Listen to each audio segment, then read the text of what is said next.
Big Boss Malayalam season 7 വ്യാഴാഴ്ചത്തെ live എപ്പിസോഡാണ്. ഇപ്പോൾ രാവിലെ നടന്നുകൊണ്ടിരിക്കുന്ന എപ്പിസോഡാണ്. നമ്മുടെ അനിമോൾ ആരോടെയും മിണ്ടുന്നില്ല, പുറത്ത് ചെന്നിരിക്കുകയാണ്. അപ്പോഴത്തേക്കും നൂറയും ആതിരയും അനിമോളടുത്ത് വന്നിട്ട് ചോദിക്കുന്നു, എന്തടി നീ മിണ്ടത്തില്ലേ, നിനക്ക് എന്ത് ഞങ്ങളോടെ മിണ്ടിയ, നീ എന്തിങ്ങനെ ഇരിക്കും പറഞ്ഞ് ആതിരയും നൂറയും കൂടി ഭയങ്കരമായിട്ട് കളിയാക്കുന്നു. എന്നിട്ടും അനിമോളൊന്നും മിണ്ടുന്നില്ല. ഇന്നലത്തെ രാത്രിയിലെ വഴക്ക് കാരണമാണ് അനിമോൾ ആരോടെ മിണ്ടാത്തത്. ഇന്ന് കിച്ചണിലും കയറില്ല എന്ന് ഇന്നലെ പറഞ്ഞായിരുന്നു. അപ്പം കിച്ചണിൽ നിവിനെ ആക്കി അനിമോളെ തൂത്തുമൊക്കെ വാരാനായിട്ട് അക്ബറെ കൂടെയാക്കി.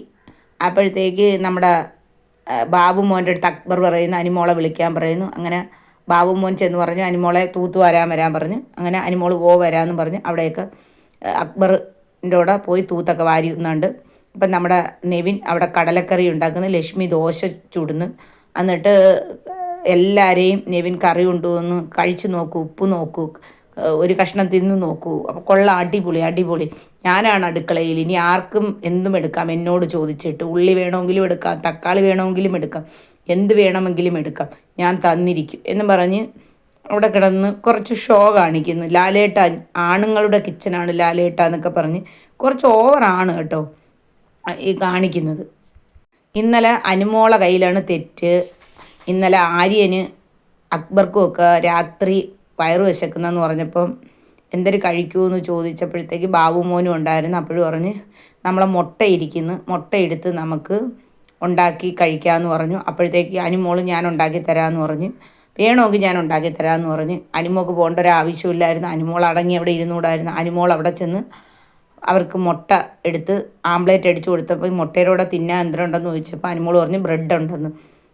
അത് വേണ്ട, നമുക്ക് അങ്കിവിനെ കടലമാവുണ്ട്, ദോശ ചൂടാന്ന് പറഞ്ഞ്. അല്ലെങ്കിൽ ക്യാപ്റ്റനോട് ചോദിക്കണമായിരുന്നു, ഷാനവാസിനോട് ചോദിക്കണമായിരുന്നു മാവെടുക്കട്ടുണ്ട്. അത് ചോദിക്കാതെ നമ്മുടെ അനിമോൾ നന്മ മരം കളിക്കാൻ പോയെന്ന് പറഞ്ഞ കണക്ക് അനിമോൾ നിന്ന് അവർക്കൊക്കെ ദോശ ഇട്ട് കൊടുത്ത്, അക്ബർക്കും പിന്നെ ആര്യനുമൊക്കെ. ഇതിൻ്റെ വല്ല ആവശ്യമുണ്ടോ? അക്ബർ അവളെ ഒരുപാട് ഉപദ്രവിച്ചാണ്. അപ്പോൾ അതൊക്കെ മറന്ന് ചെന്ന് അവർക്ക് ഉണ്ടാക്കി കൊടുത്ത്. അത് അവളുടെ മനസ്സിൻ്റെ ആയിരിക്കും. നമ്മളിപ്പോൾ നന്മ മരം കളിക്കും, ചിലവർക്ക് മറ്റുള്ളവർക്ക് ആഹാരമൊക്കെ കൊടുക്കുന്ന ഇഷ്ടമുള്ളവർ കാണും, അതായിരിക്കും. അപ്പോഴവിടെ ഇരുന്ന് നൂറെ ആതിരയും പറഞ്ഞ് ഇവൾ നന്മ മരം കളിക്കാൻ പോകുന്നു, ഇവർക്ക് വല്ല ആവശ്യം ഉണ്ടാകുമെന്ന് ചോദിച്ച്. അപ്പം നമ്മുടെ നിവിൻ അവിടെ കിടന്ന് ഉറങ്ങിയിരുന്നു. ഈ മുട്ടയുടെയും ഈ ബഹളമൊക്കെ കേട്ട് അവൻ ചാടി എണീച്ചു. അപ്പോൾ ആതിരയും നൂറയും കൂടി എരിയേറ്റി വെച്ച് കൊടുത്ത് നിവിന്. അവസാനം നിവിനുമായിട്ട് ഭയങ്കര വഴക്കായി. നീ എനിക്കൊരു മുറി ഉള്ളി ചോദിച്ചിട്ട് തന്നാടി. അപ്പോൾ നൂറ ചോദിച്ചു, നീ എനിക്ക് ഇച്ചിരി പയറെടുത്തപ്പം നീ എല്ലാവർക്കും ഉള്ളതാണെന്ന് പറഞ്ഞ്.